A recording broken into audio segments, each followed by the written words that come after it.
Hello everyone, उम्मीद करते हैं आप सब बहुत अच्छे होंगे। रात 9 बजे की क्लास में आप सभी का स्वागत है। आज के इस वीडियो में हम पृथ्वी की आंतरिक संरचना पढ़ने वाले हैं, जो कि यूपी टेट और सुपर टेट दोनों एग्जाम के लिए बहुत ही सिलेक्टेड टॉपिक है। तो चलिए बिना टाइम गंवाए आज का वीडियो हम स्टार्ट करते हैं। और पृथ्वी की आंतरिक संरचना इस टॉपिक को यहाँ पर देखने के बाद, पढ़ने के बाद, एग्जाम में इस टॉपिक से कोई भी क्वेश्चन आपसे पूछा जाएगा, कैसे भी घुमा फिरा के बहुत ही आसानी से आप आंसर कर पाएंगे। क्योंकि पृथ्वी की आंतरिक संरचना से आज तक जो भी क्वेश्चन पूछे गए हैं वो भी इस वीडियो में शामिल किया गया है, और उसी के आधार पे जो थ्योरीज हैं वो भी आपको यहाँ दिखाई जा रही हैं। सबसे पहले हम थ्योरी के माध्यम से कुछ इंपॉर्टेंट चीज़ें जानेंगे, फिर लास्ट में एमसीक्यू क्वेश्चन भी हम करने वाले हैं। तो चलिए, सबसे पहले यहाँ जानना ये जरूरी है कि पृथ्वी की आंतरिक संरचना को जानने के स्रोत कौन कौन से हैं। तो यहाँ पर आप नोट करिएगा कि पृथ्वी की आंतरिक संरचना को जानने के मुख्य रूप से दो स्रोत हैं। ठीक है, पहला प्रत्यक्ष स्रोत हो गया और दूसरा जो है अप्रत्यक्ष स्रोत। पृथ्वी की आंतरिक संरचना के बारे में जानने के लिए दो प्रकार के स्रोत हैं, और इसी के माध्यम से हम पृथ्वी की आंतरिक संरचना का अध्ययन करते हैं। तो यहाँ पर यह भी इंपॉर्टेंट है कि पृथ्वी की आंतरिक संरचना को जानने के स्रोत कौन कौन से हैं, और प्रत्यक्ष स्रोत कौन है और अप्रत्यक्ष स्रोत कौन है, ये आप नोट जरूर करिएगा। नोट करिए, प्रत्यक्ष स्रोत जो इसके हैं उनमें आप नोट कर लीजिए चट्टाने। ठीक है, चट्टाने और ज्वालामुखी। अब चट्टाने और ज्वालामुखी के माध्यम से कैसे हम पृथ्वी की आंतरिक संरचना को जानते हैं। ज्वालामुखी जहाँ पर भी आता है वहाँ पे जो लार्वा निकलता है उसके माध्यम से हम पृथ्वी की आंतरिक संरचना के बारे में जानते हैं कि पृथ्वी के अंदर कौन कौन से पदार्थ मौजूद हैं। इसी प्रकार चट्टान में जो भी पदार्थ हैं, चट्टान जिन भी पदार्थों से बना है, उसके माध्यम से हम पृथ्वी की आंतरिक संरचना का अध्ययन करते हैं। तो प्रत्यक्ष स्रोत में दो चीज़ें हो गई। अब अप्रत्यक्ष स्रोत में आप नोट कर लीजिए, पहला है तापमान। ठीक है, भूकंपी तरंगे जो होती हैं। कितने प्रकार की भूकंपी तरंगे होती हैं, कमेंट बॉक्स में कमेंट करके बताइए, बहुत इंपॉर्टेंट ये भी टॉपिक है। उसके बाद घनत्व हो गया। ये जो भी चीज़ें आप नोट कर रहे हैं, तापमान, भूकंपी तरंगे, घनत्व, दबाव, ठीक है, ये सब क्या है, अप्रत्यक्ष स्रोत हैं। अप्रत्यक्ष स्रोत हैं पृथ्वी की आंतरिक संरचना को जानने के। ठीक है, भूकंपी तरंगों के माध्यम से भी पृथ्वी की आंतरिक संरचना के बारे में बहुत सारी जानकारियां मिलती हैं। ठीक है, उसके बाद घनत्व, पृथ्वी के अंदर हम जाएंगे। ठीक है, तो क्या होगा, घनत्व बढ़ता जाता है पृथ्वी के अंदर। जितने नीचे हम जाएंगे, जितनी गहराई में जाएंगे, ठीक है, सतह से उसका भार बढ़ता जाएगा और दबाव बढ़ता रहेगा। तो इससे भी अंदाजा लगाया जा सकता है बहुत सारी चीज़ों का, पृथ्वी की आंतरिक संरचना का। और पृथ्वी के अंदर जितनी गहराई में जाएंगे तो प्रत्येक 32 मीटर पे, नोट करिएगा, प्रत्येक 32 मीटर पर 1 डिग्री सेल्सियस तापमान बढ़ जाता है। ये भी क्वेश्चन एग्जाम में पूछा जा सकता है कि पृथ्वी के अंदर गहराई में जाने पर कितने मीटर पर 1 डिग्री सेल्सियस तापमान बढ़ता रहता है, या फिर 32 मीटर अंदर जाने पर कितना तापमान बढ़ता है। तो नोट करिएगा, 32 मीटर अंदर जाने पर प्रत्येक 32 मीटर पर 1 डिग्री सेल्सियस तापमान बढ़ता रहता है। तो इन सब चीज़ों से पृथ्वी की आंतरिक संरचना का हम पता लगाते हैं। चलिए अब मेन टॉपिक पे आते हैं। पृथ्वी की संरचना, पृथ्वी की आकृति लच्छव गोलक क्या चीज़ है। ठीक है, लच्छव गोलक पृथ्वी का जो आकार है उसका एक तरह से नाम है। ठीक है, यानी कि जो इसका अंडाकार आकार है उसी को लच्छव गोलाप बोलते हैं, के समान है। यह लगभग गोलाकार है जो ध्रुवों पर थोड़ी चपटी है। यहाँ पर पृथ्वी के ध्रुव हैं, आप देख सकते हैं। यहाँ पर क्या है, पृथ्वी थोड़ी सी चपटी है दोनों ध्रुवों पर, उत्तरी ध्रुव पर भी और दक्षिणी ध्रुव पर। दो जो ध्रुव हैं इस पर पृथ्वी थोड़ी सी चपटी है। पृथ्वी पर सबसे उच्चतम बिंदु जो है माउंट एवरेस्ट है, जिसकी ऊंचाई आप एनसीईआरटी ईवीएस में भी आप पढ़ते होंगे, सीटेट में आता है 8,848 मीटर। और दूसरी ओर सबसे निम्नतम बिंदु प्रशांत महासागर में स्थित मारियाना ट्रेंच है, यानी कि मारियाना खाई है सबसे गहरा, जिसकी समुद्र स्तर से गहराई 10,911 मीटर है। तो यहाँ पे दो चीज़ें इंपॉर्टेंट हो जाती हैं कि पृथ्वी पर सबसे उच्चतम बिंदु कौन सा है और उसकी ऊंचाई कितनी है। Mount Everest 8,848 metre. और सबसे गहरा भाग कौन सा है, तो मारियाना खाई है, मारियाना ट्रेंच है, जिसका समुद्र स्तर से गहराई 10,911 मीटर है। पृथ्वी की आंतरिक संरचना कई स्तरों में विभाजित है। पृथ्वी की आंतरिक संरचना के 3 प्रमुख अंग हैं। आपने पढ़ा होगा भूपर्पटी के बारे में। पृथ्वी की जो संरचना है, ठीक है, मान लेते हैं पृथ्वी है हमारा, ठीक, जैसे कि ये हमारा पृथ्वी हो गया, यहाँ ध्यान दीजिएगा, ठीक, पृथ्वी हमारा हो गया। तो पृथ्वी की जो सबसे ऊपरी सतह है यहाँ पर हम लोग रहते हैं, जहाँ पर जो समतल जमीन है उसको क्या कहते हैं, सबसे ऊपरी भाग को भूपर्पटी कहते हैं। और मध्य स्तर जो इसका है, मध्य स्तर यहाँ पे पिक्चर के माध्यम से आपको दिखाया गया है, जो मध्य स्तर है इसको मैंटल कहते हैं, ठीक है, मैंटल बोलते हैं। और उसके बाद जो है क्रोड़, इसका सबसे आंतरिक भाग जो होता है उसको क्रोड़ बोलते हैं। और इन तीनों के अंदर से भी जाकर बहुत सारे क्वेश्चन पूछे जाते हैं शिक्षक भर्ती वगैरह में, वो भी आगे हम देखेंगे। तो यहाँ पर इतनी चीज़ें आपने नोट कर ली होगी। अब बढ़ते हैं हम नेक्स्ट पेज पे और नेक्स्ट जानकारी की तरफ। यहाँ पर नोट करिएगा पृथ्वी के कुल आयतन का, पृथ्वी का जो पूरा आयतन है, ठीक है, यहाँ पर पृथ्वी का जो पूरा आयतन है इसका 0.5 भाग भूपर्पटी है, यानी कि जहाँ पर हम रहते हैं सतह वाला हिस्सा जो है, ठीक है, जो भी सतह वाला हिस्सा है यह 0.5 भाग है, जबकि 83% भाग मेंटल है, ठीक है, इसका जो दूसरा भाग है। और सबसे आंतरिक भाग जो है वो कितना है, क्रोड़ जिसको बोलते हैं 16%। ये चीज़ नोट कर लीजिएगा। पृथ्वी की आंतरिक संरचना का प्रत्यक्ष अनुमान लगाना मुश्किल है, क्योंकि पृथ्वी पर भूपर्पटी से कुछ ही किलोमीटर की गहराई तक हम अध्ययन कर सकते हैं। सबसे मैक्सिमम गहराई तक जो जाया गया है वो कहाँ जाया गया है, दक्षिण अफ्रीका में सोने की खदानें जो हैं वहीं पर सबसे अधिक गहरा खुदाई किया गया है, जो कि 3 से 4 किलोमीटर तक गहरा है मैक्सिमम। इसके नीचे पृथ्वी के अंदर जाना असंभव है, अभी तक इंसान ने ऐसा नहीं किया है। 3-4 किलोमीटर ही, वो भी दक्षिण अफ्रीका में जाया गया है। तो यानी कि उतना ही अध्ययन किया गया है। इसका अध्ययन करना बहुत ही मुश्किल है, और जो भी अध्ययन की गई हैं उन्हीं से क्वेश्चन बनते हैं। तो दक्षिण अफ्रीका सोने की खदानें 3 से 4 किलोमीटर गहरी हैं।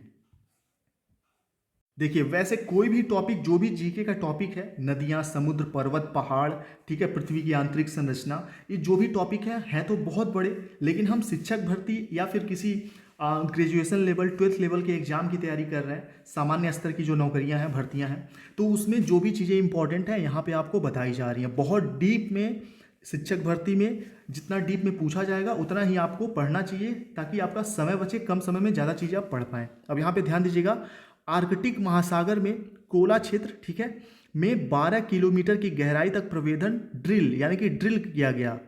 इससे अधिक गहराई में जा पाना असंभव है, क्योंकि इतनी गहराई पर तापमान बहुत अधिक होता है।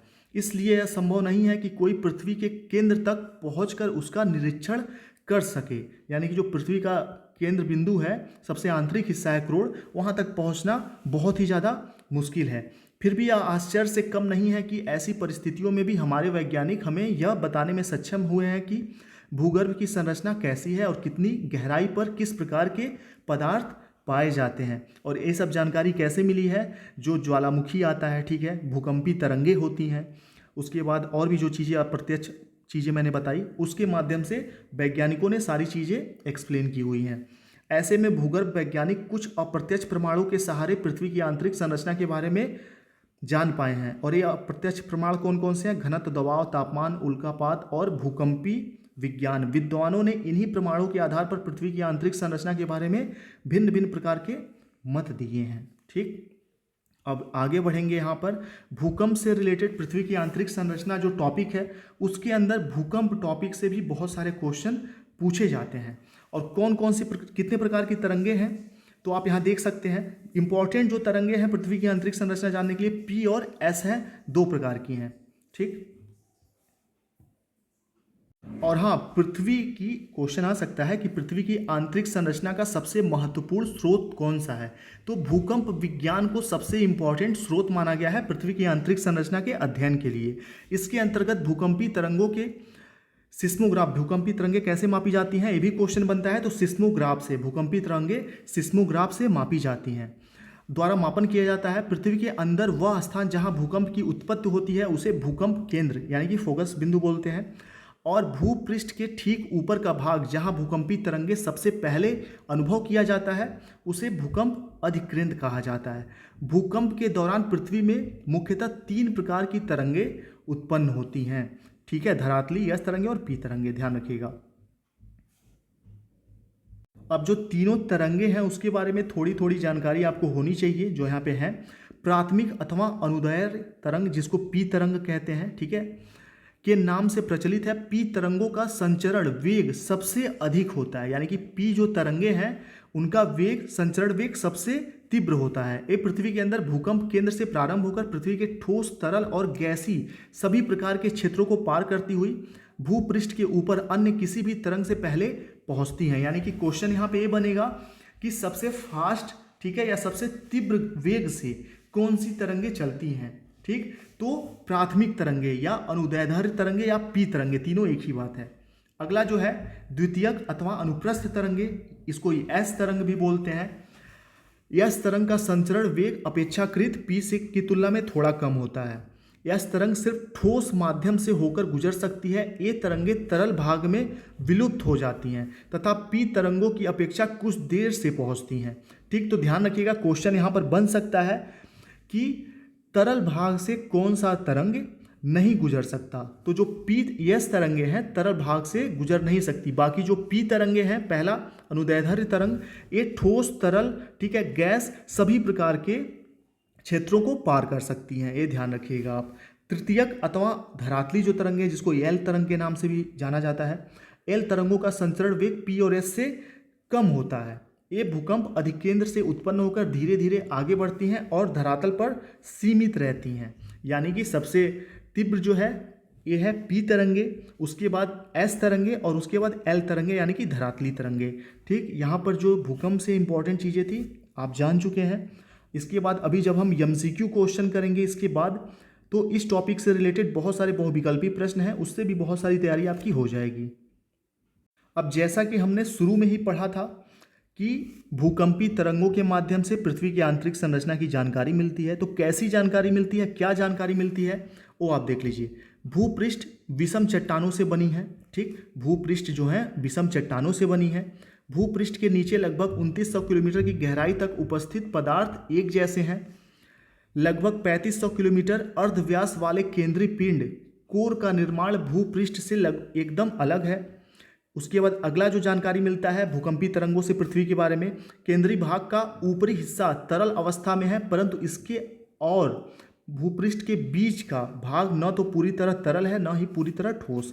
अगला है बढ़ती हुई गहराई के साथ भूकंपी तरंगों की गति में निरंतर वृद्धि से भीतरी भाग के माध्यमों का क्रमशः घना होता है। ठीक है, घना होते हैं, घना होना जाना जाता है या सिद्ध होता है। ठीक, तो ये सारी चीज़ें भूकंपी तरंगों से पता की जाती हैं। और यहाँ पर इंपॉर्टेंट क्वेश्चन ये बनेगा कि पृथ्वी के आंतरिक संरचना का सबसे बेहतर ढंग से अध्ययन किसके द्वारा किया जा सकता है। ठीक है, किस स्रोत के माध्यम से किया जा सकता है, तो भूकंपी तरंगों के माध्यम से। ध्यान रखिएगा, भूकंपी तरंगों के माध्यम से आंतरिक संरचना का बेहतर अंदाजा या अध्ययन किया जा सकता है। चलिए, आज तक जो भी क्वेश्चन पृथ्वी की आंतरिक संरचना टॉपिक से आए हैं या जो आ सकते हैं, इंपॉर्टेंट हैं, सभी इस एमसीक्यू में शामिल किए गए हैं बहुविकल्पी में। चलिए अब यहाँ से शुरू करते हैं हम। पहला जो हमारा एमसीक्यू क्वेश्चन है, निम्न में से किसको व्हाइट ऑफ द अर्थ कहा जाता है। व्हाइट ऑफ द अर्थ किसको कहा जाता है, तो यहाँ पे सही आंसर है पहले क्वेश्चन का, वो है मेंटल। ठीक है, ध्यान रखिएगा, बी ऑप्शन यहाँ सही है। मेंटल को व्हाइट ऑफ द अर्थ कहा जाता है। आगे बढ़ते हैं, यहाँ पर 4 ऑप्शन नहीं पढ़ूंगा क्योंकि बहुत ज़्यादा टाइम वेस्ट होगा आपका, तो सीधे आंसर बताऊंगा। जब हम प्रैक्टिस करेंगे तब थोड़ा टाइम मैं आपको दूंगा, आप ऑप्शन अपना सोचिएगा, फिर मैं सही आंसर बताऊंगा। लेकिन यहाँ पर फटाक करेंगे ताकि कम समय में ज़्यादा हो जाए।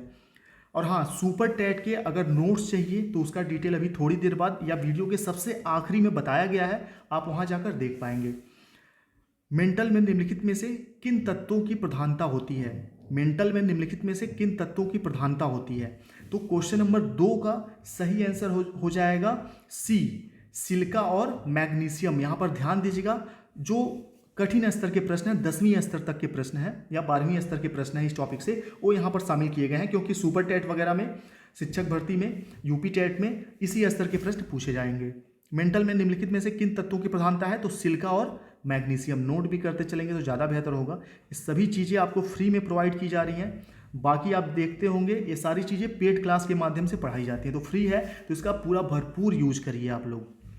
पृथ्वी के कुल, और हाँ लाइक जरूर करिए क्योंकि आपके लाइक से ही मोटिवेशन मिलता है और बेहतरीन नेक्स्ट वीडियो बनाने का। और डिसलाइक भी आप कर सकते हैं, जो भी कमी है कमेंट बॉक्स में भी जरूर बताइए ताकि नेक्स्ट वीडियो में सुधार किया जा सके। पृथ्वी के कुल द्रव्यमान का लगभग कितना परसेंट मेंटल में पाया जाता है? ठीक है, पृथ्वी के कुल द्रव्यमान का लगभग कितना परसेंट मेंटल में पाया जाता है? क्वेश्चन नंबर 3, तो 68%, ध्यान रखिएगा। चलिए, तो सी ऑप्शन इसका सही हो गया। अगले क्वेश्चन पे चलेंगे। मोह असंबद्धता स्थित है, तो क्वेश्चन नंबर 4 का सही आंसर हो जाएगा क्रस्ट तथा मेंटल के बीच। ये ऑप्शन सही है यहाँ पे, ठीक है। मोह असंबद्धता स्थित कहाँ पे है? क्रस्ट तथा मेंटल के बीच में स्थित है। अब ये होता क्या है? देखिए, मोह असंबद्धता आपके लिए हो सकता है नया शब्द हो, तो ये क्या होता है आप जान लीजिए। देखिए, पृथ्वी की परतों के मध्य जो होता है पाए जाने वाला एक ऐसा सकरा क्षेत्र होता है, ठीक, जहां पर दो परतों की विशेषताएं एक साथ पाई जाती हैं, क्रस्ट और मेंटल, ठीक है। जो इसके बीच मोह असंबद्धता पाई जाती है, इसका अर्थ ये है कि एक ऐसा सकरा क्षेत्र जहां दो परतों की विशेषताएं एक साथ पाई जाती हैं। पृथ्वी के आंतरिक भाग में दो मुख्य असंबद्धताएं पाई जाती हैं, ठीक, ध्यान रखिएगा। पहली असंबद्धता क्रस्ट तथा मेंटल को एक दूसरे से अलग करती है, ध्यान रखिएगा, और इस सीमा को मोह असंबद्धता कहा जाता है। तो आप समझ चुके होंगे कि जहां पर एक साथ दो परतों की विशेषताएं पाई जाएं, और वो दो विशेषताएं मोह असंबद्धता कहाँ पाई जाती हैं? क्रस्ट और मेंटल के बीच में पाई जाती हैं, ठीक। आगे बढ़ेंगे। देखिए, जो मतलब कुछ ऐसे वर्ड हैं, जियोग्राफी आपने अच्छे से नहीं पढ़ा होगा, समझने में थोड़ा सा दिक्कत होगा, लेकिन यह है कि क्वेश्चन आंसर जब आएगा यहाँ पे एमसीक्यू के माध्यम से पूछा जाएगा आपको, तो आपको बस यही याद रखना है कि मोह असंबद्धता कहाँ स्थित है, किसके बीच में स्थित है? तो क्रस्ट और मेंटल के बीच में स्थित है, बस याद रखिए आप। अगला क्वेश्चन हमारे सामने है, अगला प्रश्न हमारे सामने है, पृथ्वी की कोर में किस तत्व की प्रधानता होती है? पृथ्वी के कोर में किस तत्व की प्रधानता होती है? जो पृथ्वी का आपने पढ़ा अभी थोड़ी देर पहले, पृथ्वी की 3 भागें होती हैं, ठीक है। तो उसमें जो कोर वाला भाग है, इसमें किस तत्व की प्रधानता होती है, यही आपको बताना है यहाँ पे। तो क्वेश्चन नंबर 5 का सही आंसर यहाँ पर हो जाएगा डी, लोहा एवं निकेल, ठीक। पृथ्वी के कोर में लोहा और निकेल की प्रधानता पाई जाती है, डी ऑप्शन सही हो गया। क्वेश्चन नंबर 6 देखते हैं। क्वेश्चन नंबर 6 हमारे सामने है, निम्नलिखित में से कौन सा कथन असत्य है? निम्नलिखित में से कौन सा कथन असत्य है? क्वेश्चन नंबर 6, तो यहाँ पर जो डी ऑप्शन है, ध्यान दीजिएगा, बाकी ऑप्शन अभी पढ़ते हैं। डी ऑप्शन असत्य है। पृथ्वी के समस्त आयतन का लगभग 68% एवं द्रव्यमान का 83% मेंटल में व्याप्त है, ठीक है, ये असत्य है। जबकि अभी थोड़ी देर पहले इसी से रिलेटेड क्वेश्चन आया था, तो उसका अलग आंसर था। तो यहाँ पर ये जो है, पृथ्वी के समस्त आयतन का लगभग 68% एवं द्रव्यमान का 83% मेंटल में व्याप्त है, यही असत्य कथन है यहाँ पर। बाकी सभी सत्य कथन है। महाद्वीप मुख्यतः ग्रेनाइट चट्टानों से निर्मित है। महासागरीय बेसिन में बेसाल्ट चट्टान की प्रधानता है। कोर को बेरिस्फियर के नाम से भी जाना जाता है। तो ये तीनों चीज़ें आप याद कर लीजिए, एक तरह से क्वेश्चन है, ठीक है, एक क्वेश्चन है तीनों, कि कोर को बेरिस्फियर के नाम से भी जाना जाता है, नोट कर लीजिए आप। महासागरीय बेसिन में बेसाल्ट चट्टान की प्रधानता है और महाद्वीप मुख्यतः ग्रेनाइट चट्टानों से निर्मित है। चलिए आगे बढ़ते हैं क्वेश्चन नंबर 7 की तरफ। भूगर्भ में तापमान वृद्धि का कारण है। भूगर्भ में तापमान वृद्धि का कारण है। और हाँ, एक छोटा सा चीज़ और, हो सकता है बहुत से क्वेश्चन आप, कोई क्वेश्चन ऐसा आपके सामने आए जिसका आंसर आपने कुछ और पढ़ा हो किसी किताब में, तो कमेंट बॉक्स में ज़रूर बताइए। बहुत ही ध्यान से वीडियो बनाया गया है, बहुत ही ध्यान से आंसर आपको बताए जाते हैं, लेकिन कहीं भी आपको कोई भी कन्फ्यूजन है तो कमेंट बॉक्स में बताइए, उसको ज़रूर नेक्स्ट वीडियो में सुधार किया जाएगा। और डेली 9 बजे आप सभी लोग आ जाइए, 9 बजे से डेली यहाँ क्लास आपको मिलता रहेगा कंटिन्यू। अगला क्वेश्चन है, भूगर्भ में तापमान वृद्धि का कारण है। भूगर्भ में तापमान वृद्धि का क्या कारण है? Question number 7। क्वेश्चन नंबर 7 का सी आंसर सही है, दबाव और रेडियो सक्रिय पदार्थों का विखंडन भूगर्भ में तापमान वृद्धि का कारण है। फोर्स ज़्यादा पड़ता है, ठीक है, जिस तरीके से हम पृथ्वी के अंदर गहराई में जाते रहते हैं, ठीक, गहराई में हम नीचे जाते रहेंगे तो दबाव ज़्यादा बढ़ेगा, तो इससे तापमान में वृद्धि होगा, ठीक। और रेडियो सक्रिय जो पदार्थ है उसके भी माध्यम से पृथ्वी के भूगर्भ में तापमान की वृद्धि होती है, ध्यान रखिएगा। तो यहाँ पे बी ऑप्शन, सी ऑप्शन सही हो जाएगा, यानी कि ए और बी दोनों सही हैं, उपयुक्त दोनों। अगला देखिए क्वेश्चन नंबर 8 का, गहराई में वृद्धि के अनुसार, गहराई में वृद्धि के अनुसार महाद्वीपीय भूपटल के विभिन्न परतों का सही क्रम है। गहराई में वृद्धि के अनुसार, गहराई में वृद्धि के अनुसार महाद्वीपीय भूपटल के विभिन्न परतों का सही क्रम कौन सा है? तो 8वें का सही आंसर हो जाएगा ए, परतदार, ग्रेनाइट और बेसाल्ट। ठीक, गहराई के अनुसार परतदार, ग्रेनाइट और बेसाल्ट। चट्टाने भी हम पढ़ेंगे तो उसमें भी बहुत सारी चीज़ें आप पढ़ने वाले हैं, हर एक टॉपिक कंप्लीट पढ़ेंगे हम। भूपरपटी पर पाए जाने वाले विभिन्न तत्वों की मात्रा का सही अवरोही क्रम क्या है? भूपरपटी पर पाए जाने वाले विभिन्न तत्वों की मात्रा का सही अवरोही क्रम क्या है? ठीक है, आरोही नहीं, अवरोही, ध्यान रखिएगा। क्वेश्चन नंबर 9, सही आंसर हो जाएगा सी यहाँ पर, लोहा, सिलिकॉन, ठीक है, सिलिकॉन, ऑक्सीजन और एल्यूमिनियम। भूपरपटी पर पाए जाने वाले विभिन्न तत्वों की मात्रा का सही अवरोही क्रम क्या है? चलिए, यानी कि घटते हुए क्रम में जो भूपरपटी है जहाँ पर हम लोग रहते हैं, पृथ्वी का सबसे ऊपरी हिस्सा, यहाँ पर जो विभिन्न प्रकार के पदार्थ तत्व पाए जाते हैं, तो उनमें सही क्रम क्या है? घटते हुए क्रम में, यानी कि लोहा, ठीक है, घटते हुए क्रम में सिलिकॉन, फिर उसके बाद ऑक्सीजन और सबसे बाद में एल्यूमिनियम। चलिए क्वेश्चन नंबर 10 पर बढ़ते हैं। क्वेश्चन नंबर 10 हमारे सामने है, पृथ्वी के भूपरपटी में कौन सा तत्व प्रचुर मात्रा में पाया जाता है? पृथ्वी के भूपरपटी में कौन सा तत्व, भूपरपटी, देखिए यहाँ पर बार बार पिक्चर मैं क्यों बना रहा हूँ, ताकि आपको क्लियर हो जाए कि सबसे ऊपरी परत को भूपरपटी कहते हैं, जहाँ हम लोग रहते हैं। ठीक, यहाँ पर इंसान, जीव जंतु सभी निवास करते हैं। तो पृथ्वी के भूपरपटी में कौन सा तत्व प्रचुर मात्रा में पाया जाता है? कैल्शियम, एल्यूमिनियम, लोहा या पोटेशियम। क्वेश्चन नंबर 10, तो 10 का सही आंसर हो जाएगा एल्यूमिनियम। जैसे कि अभी थोड़ी देर पहले आपने देखा, और वही क्रम में, यानी कि घटते क्रम में सबसे कम लोहा, उसके बाद सिलिकॉन, ऑक्सीजन, सबसे ज़्यादा एल्यूमिनियम। ठीक, तो यहाँ पर बी ऑप्शन ही सही हो जाएगा। पृथ्वी के भूपरपटी में प्रचुर मात्रा में तत्व एल्यूमिनियम प्रचुर मात्रा में पाया जाता है। चलिए क्वेश्चन नंबर 11 हमारे सामने है, धरातल में मोहोई असंबद्धता, ठीक है, मोहोई असंबद्धता की गहराई लगभग कितनी है? तो क्वेश्चन नंबर 11 बहुत इंपॉर्टेंट है, 2-3 बार एग्जाम में पूछा जा चुका है।